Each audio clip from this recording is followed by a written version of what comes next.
한일 무역전쟁의 상황을 보고 한국 따라하면 될 것 같다고 생각하는 중국이란 주제로 진행하겠습니다.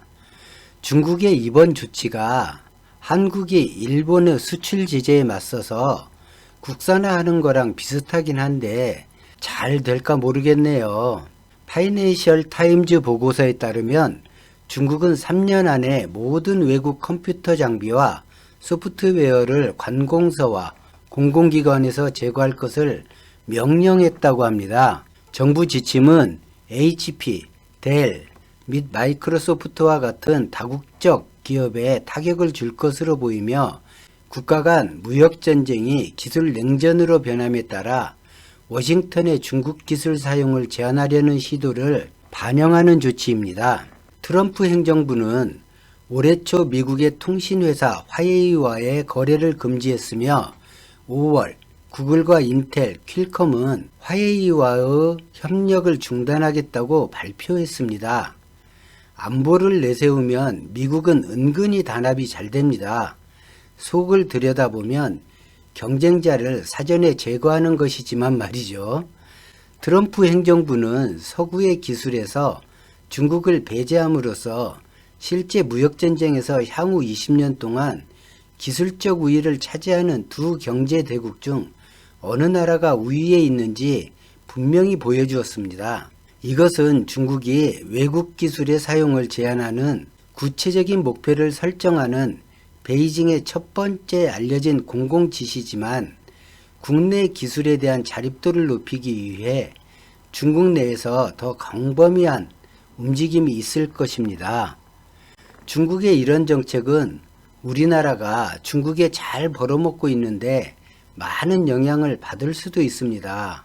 그래서 시진핑이 저를 미워하겠지만 이 정책 폭삭 망하길 바랍니다. 파이낸셜 타임즈는 이 지침으로 인해 매년 20에서 30% 정도의 하드웨어 교체가 필요하고 이 작업은 2020년에 시작될 것이라고 보고했습니다. 분석가들은 올해 초 중국 공산당 중앙사무소에서 명령을 내렸다고 밝혔습니다. 사이버 보안사의 두 직원은 정부가 정책을 설명했다고 이 보고서에서 밝혔습니다. 마이크로용 윈도우즈와 같은 미국 운영체제용으로 개발된 많은 제품이 있기 때문에 이 기간에 모든 장치와 소프트웨어를 교체하기란 쉽지 않습니다. 중국 정부기관은 중국 소유 회사인 리노보의 데스크톱 컴퓨터를 사용하는 경향이지만 프로세서 칩 및 하드 드라이브를 포함한 컴퓨터 구성 요소는 미국 회사에서 제조합니다.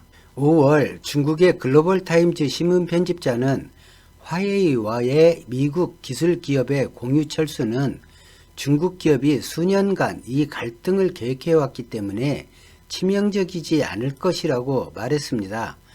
회사는 미국과 경쟁하기 위해 자체 마이크로칩 산업을 개발하리라 예상합니다. 소셜미디어 포스트에서 화웨이의 기술 서비스 중단하는 것은 중국의 전반적인 연구 개발 및 국내 칩 사용의 전환점이 될 것이라고 말했습니다. 중국인들은 더 미국 기술의 꾸준한 사용에 대한 환상을 가지지 않을 것입니다. 라고 파이낸셜 타임즈는 기사를 맺었습니다.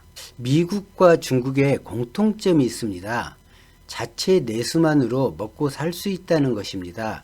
다른 점은 먹고는 살 수 있지만 중국의 상류층은 붕괴할 것이고 미국은 괜찮다는 것입니다. 물질의 편안함을 한 중국인은 가중되는 어려움을 이겨내기가 어려워 어느 시점에선 불만이 폭발할 것입니다. 반면 미국은 그런 문제가 생길 가능성은 거의 없습니다.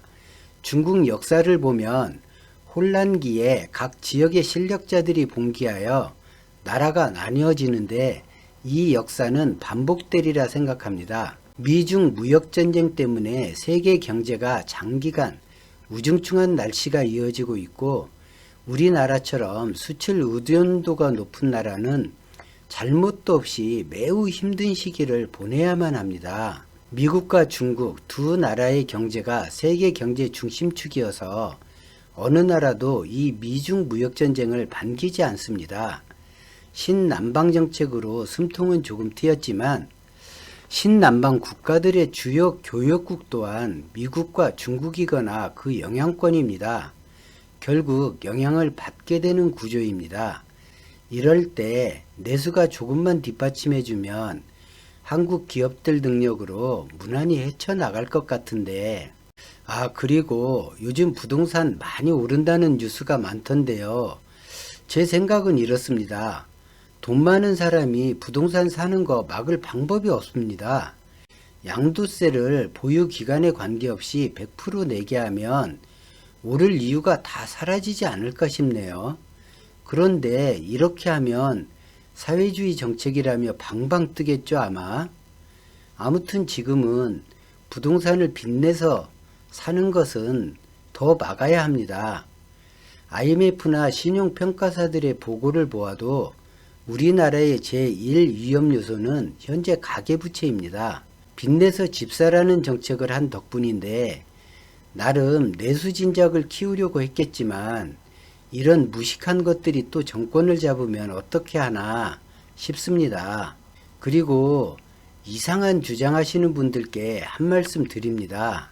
안보를 중히 여기면 대표라도 군대 다녀온 사람 좀 뽑으시고, 아무리 현 정권이 미워도 전쟁 중에 적군의 편에서 자국 정부를 공격하는 거 하면 안 되지 않습니까?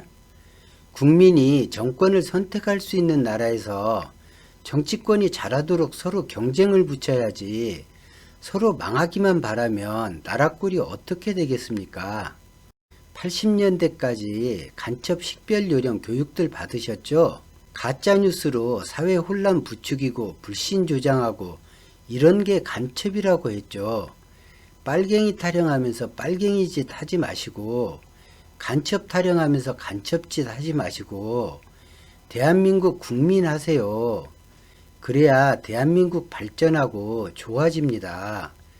오늘 영상은 여기까지입니다. 고맙습니다.